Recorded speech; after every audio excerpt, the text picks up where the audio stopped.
It's so important that you operate on the truth. It's so important that you don't get sucked into the world and the game that it wants you to play. And I think my camera's falling. Okay. So, the reason why this is so significant for me is because I saw how the truth got ignored, manipulated, um, and just forgotten about through my parents' divorce. And it's a scary thing because I was always the kid who I wanted to be great.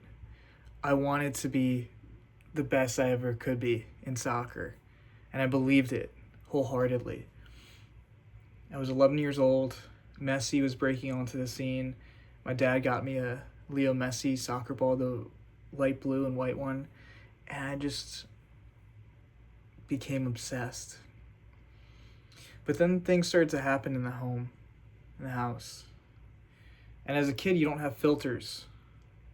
You know the story of a kid walking with his mom, and the kid goes, "Mom, why is that lady fat?" And the mom goes, "You're not supposed to say that."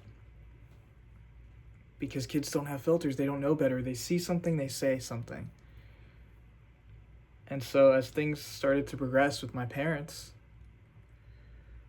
I saw things, but people didn't want to talk about it.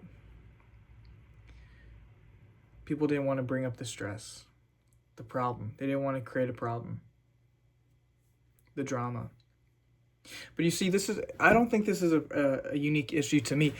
In families, there is such a cycle of issue happens between one member and another member, or between multiple members, and an explosion happens at a family gathering.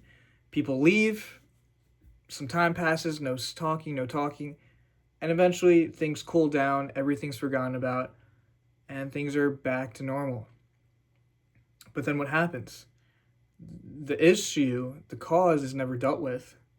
The effect wears off, but then somewhere down the line, it happens again and again and again and again. And I don't know about you, but I don't like that. I never thought myself as somebody who could just deal with it.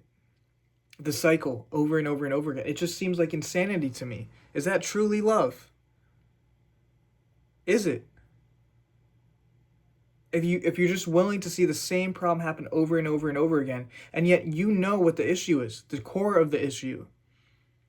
It's pride. It's people wanting to be right. It's people not admitting where they went wrong and being able to apologize. We all are fallible. Everyone makes mistakes. Everyone says things that they shouldn't have. Let their emotions get out of control when they shouldn't have. And that's the curious thing is you're told to grow up, be an adult. But from my experience, adults don't know how to handle their own emotions, how to manage their emotions, how to properly feel them and display them, convey them through words. And so what does this cause? It causes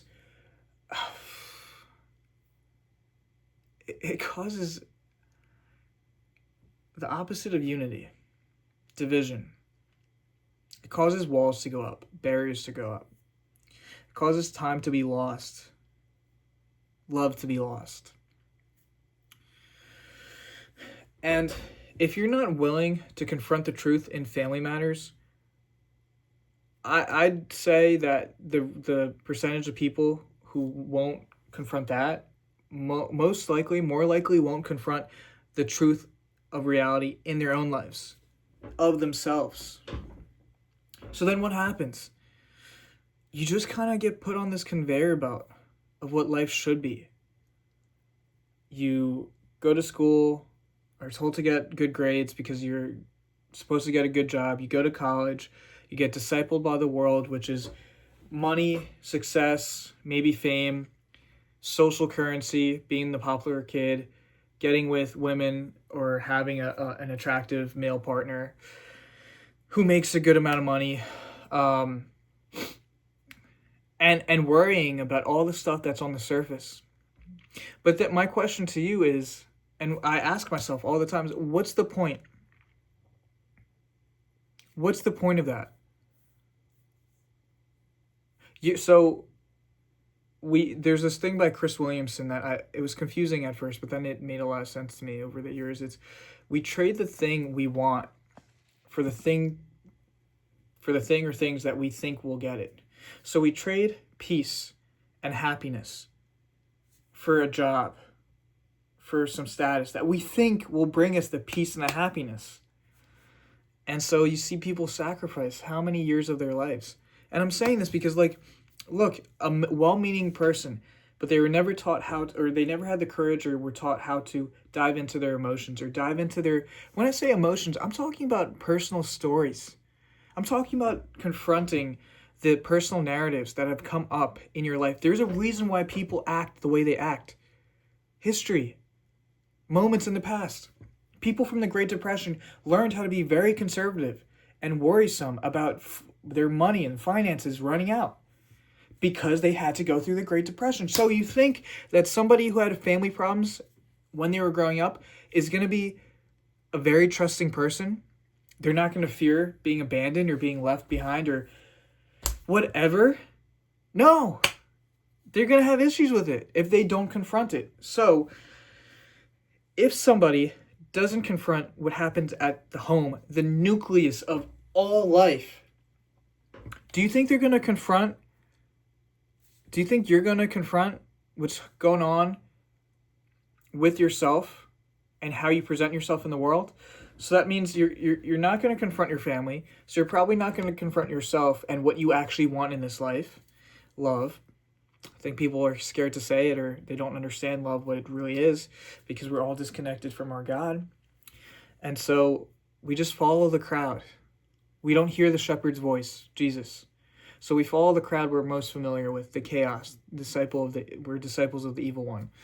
And so we listen to the crowd, we go to college, we go do the experience, whatever that looked like for you, and we follow the world. Get a good job, make money, make moves, get a house, find a wife, make a family, pay the mortgage, save up for retirement. And you work so hard. But again, for what? The people in the company are a reflection of the company.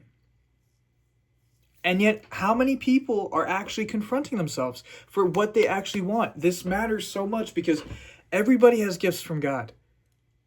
And yet we limit ourselves by not listening to Him, but listening to our bosses or the people around us who don't confront the truth, don't operate from the truth.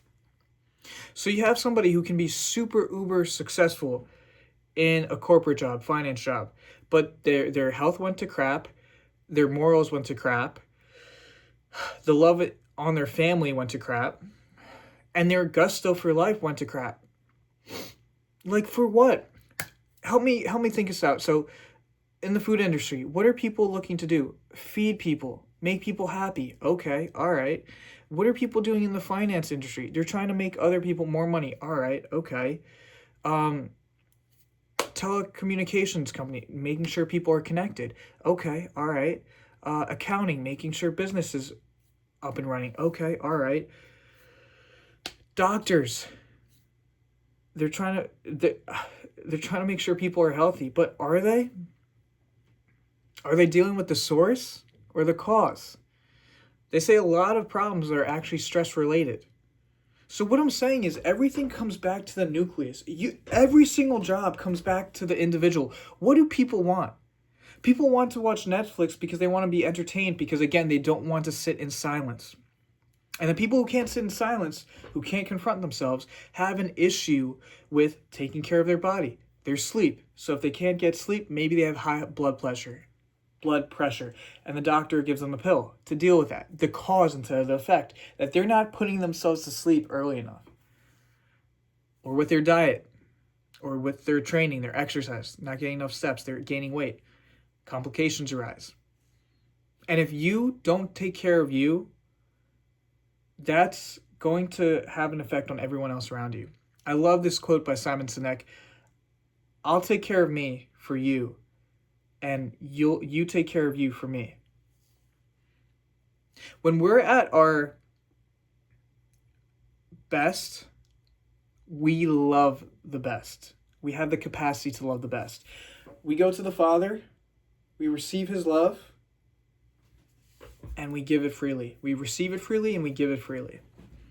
And this is a conversation to have more often, because truly, how many people are living unfulfilled?